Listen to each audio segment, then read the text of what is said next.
So how many people have heard about this thing called letting go and letting God? How many people have heard about that? Yeah.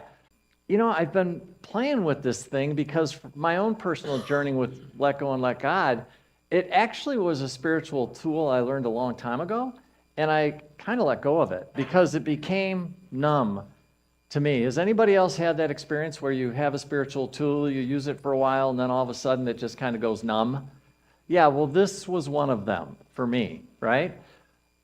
And it was interesting as I started to play with this concept or this idea on how much I miss it. Like on a soul level, how much I miss it. Because my understanding of it, and again, it's mine, it's Mike's, it's not anybody else's. Clearly, we have different ways that we all look at this, right? I went back to more of the traditional thing where I thought to myself, when I let go and I let God, so in other words, I take whatever's going on. In most cases, it's usually a big pile of poop, and I go, here you go, God, take care of it. But there was one little issue that I had with it that never seemed to work, and that was the pile of poop never went anywhere. I did it. I did what I was told to do. I let go and I let God, and that thing is still sitting there. Nothing's changing. Anybody have that experience? Okay, good. I'm in the right room. Right? And so nothing actually changed. And then I had to start to ask myself, okay, well, whoops, sorry about that. Why is that? Why is that? And I started really to contemplate that, and I thought to myself, okay, so let me get this right then. In terms of this letting go and let God, so what we do then is we let go, we let God, and then supposedly we're done, right? Isn't that what it tells us to do? The instruction manual, isn't that kind of what it says? Yes, we're done. And what I have learned is, no, you're not.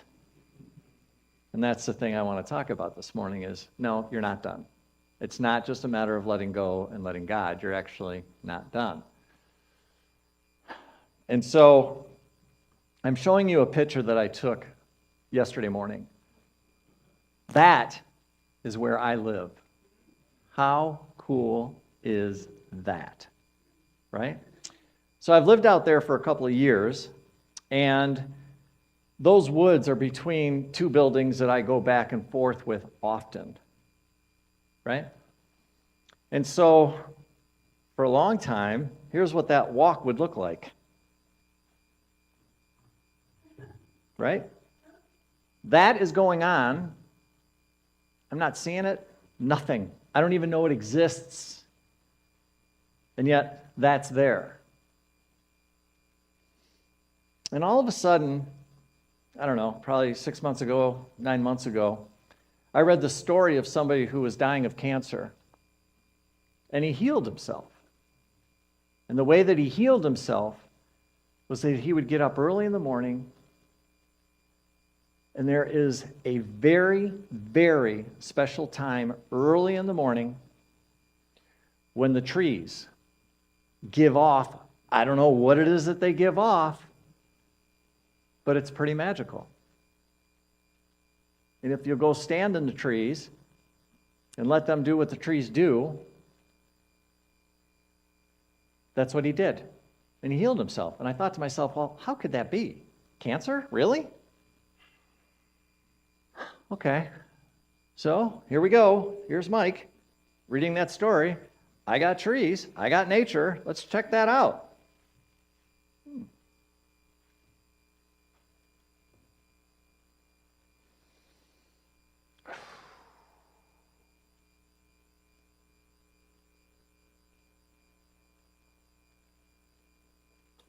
And then it happened. And then all of a sudden, it took a while. But I'm telling you, I don't ever miss a day now. Ever. Those trees, nature, that sunrise, that moment in the morning is so beyond powerful. It is mind-blowing. And here's the thing. It's been there the whole time. Every single day, I walk through those trees, And what are the trees doing? They're doing that. They're doing that. They're telling me, hey, Mike, we're here. Hey, Mike, we love you. Hey, Mike, we'll hold you. Hey, Mike, we'll heal you. Hey, Mike, we'll teach you. We will do all of those things.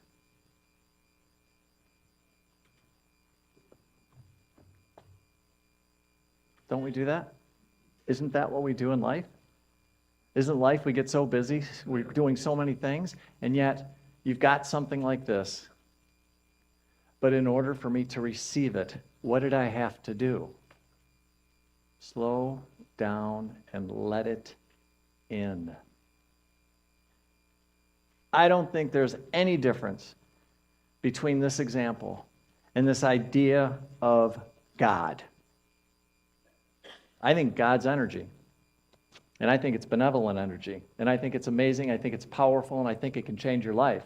And I think you can ask it to show up all you want. And I believe it immediately responds to you. I don't care what the situation is. But until you actually are able to slow down, tune in, and to receive it, my own life experience has showed me not much changes. Right? Slow down. Slow down. And receive. Receiving is a skill set, and I cannot tell you how vitally important it is for you to be able to receive. But you have to receive it and let it in. Let it in. Let it in. So what is the part that's missing with letting go and letting God? Let it in. It's kind of like the old let go and let God. It's like, here you go, God. Take it. All right, I'm out of here. And you're doing what you're doing. Getting on with life, you're doing whatever you're doing. But you're not letting it in. Right? The universe is abundant. It is abundance. The universe gives us so much all the time. And the more that I can wrap my mind around this idea, this concept, and trust and relax and not fear it, and by the way, we're the same. I fear God. I've felt that he might let me down or she might let me down or whatever. I've had all that stuff. But what I'm doing is I'm trying to push me to trust a little bit more and a little bit more and a little bit more. And as I continue to trust a little bit more and a little bit more, it keeps showing me everything that is there for me in so many ways. The trees is just one example of the ways that it shows me, right?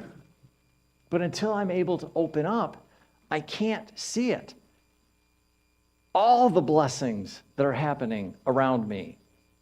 And that's what I'm doing is I'm slowing down to just feel them and look for them and see them, right? But if I don't, guess what happens? I don't receive the blessing. I don't receive the gift. And can you imagine for a minute? I would love to know what the trees, as they watch me do this, and they're sitting there doing what they do, and I'm not getting it. I wonder what the trees are saying. Can you just think about that for a minute? These trees are doing what they do. Magically, powerfully, potently. They're doing what they do, and I'm not receiving it. How do you think the trees feel about that? I want you to think about your own gifts, your own talents, your own little thing inside of you that wants to be shared. And I want you to imagine you go to share it and it's not received. How would that make you feel? Yeah, it would be crushing. Because we all have something inside of us. I don't care if it's that big or it's that big. It doesn't matter. We all have something inside of us that we want to give. Maybe it's as simple as a hug. Maybe we just want to kiss our grandchild. Maybe we want to sing a song or play music. Maybe we want to paint. Maybe we want to get up in front of people and talk. I don't know what your thing is. But I want you to imagine if there was nobody to receive it, what that would feel like. Letting it in is receiving. That is such a gift. When you are able to receive what is being given to you, do you know how important it is? The universe is there giving you everything it can give you. Everything. And yet, we often miss it. We often miss it, right? I call that unclaimed blessings. Could you imagine what would happen if nobody saw the Mona Lisa? What a crime that would be. Anybody see the Mona Lisa? I've seen it. It will take your breath away when you see it. How about what happened if nobody heard Beethoven's Fifth? Ooh. Anybody like Havitz, the poem, the poet, the artist, the person that writes? Yeah, could you imagine if you never read one of his poems? Here's one for you. What would happen if nobody was healed by Jesus?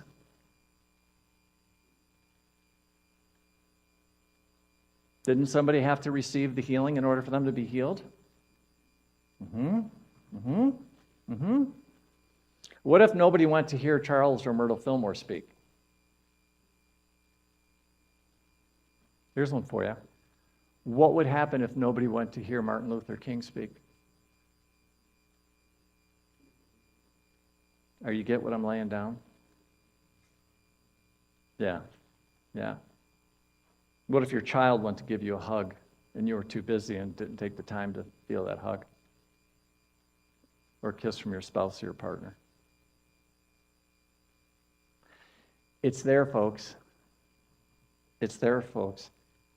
This idea of receiving is so, so incredibly important. It's part of the process.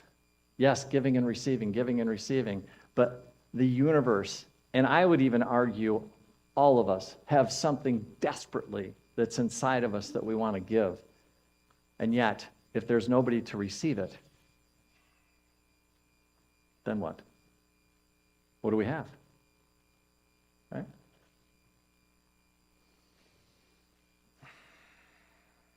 Some people think that receiving, this idea or thought, could be extremely selfish. How many people feel that guilt? Yeah, but Mike, if I stop and I receive, then I'm being selfish.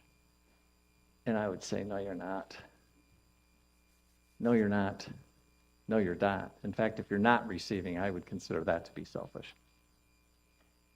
That's what I think.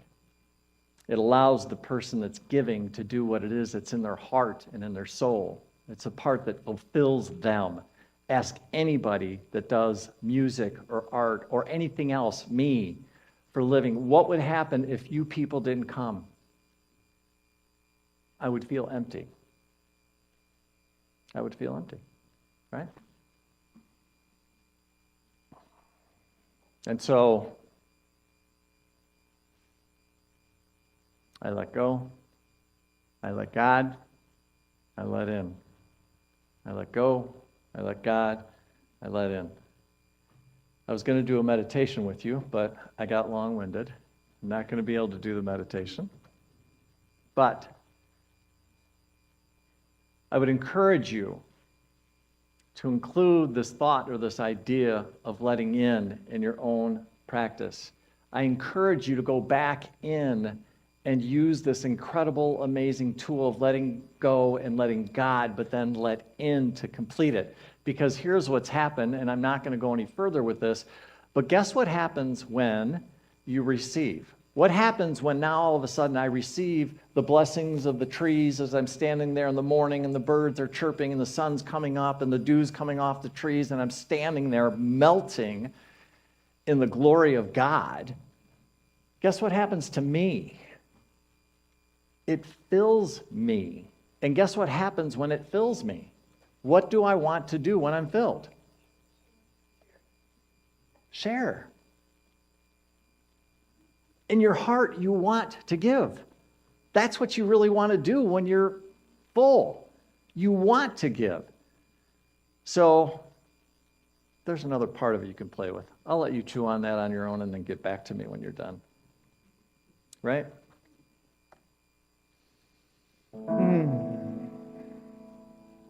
Thank you. No, you're fine. You're fine. No, I'm not going to do that. We're going to hold off on the meditation, but thank you. So, anyways, was that helpful? Think you might be able to do something with that? Thank you. Thank you. Thank you. I appreciate that. I still say you're doing amazing and beautiful work. Each and every one of you are shining just as brightly as you possibly could be. It's not easy being down here. These are tough times, and some of you are going through some really difficult times, and I know you are. And so for those who are, I just want you to know that I love you, I care about you, and I pray for you. I pray for people in this congregation every single day. And yet here you are. You keep showing up, even when it's not easy, and you keep being who and what you are. And I'm telling you, we need you. We need you, each and every one of you. And so I'm grateful. I'm grateful to be here. I'm grateful that you're here. I'm grateful that we are here. God bless you. Namaste and Namaway. Hey, it's Reverend Mike here. I just wanted to stop for a moment before you get on with your day and thank you so much for spending time with us this morning. It means the world to us, and I just wanted to let you know if there's anything that we can do to make your experience even better, please do not hesitate to reach out by going to our website. I also wanted to offer you the opportunity for us to get together and sit down so I could get to know you a little bit better and answer any questions that you have. I can either do that by either getting together in person, have a cup of coffee, or we can meet online via Zoom.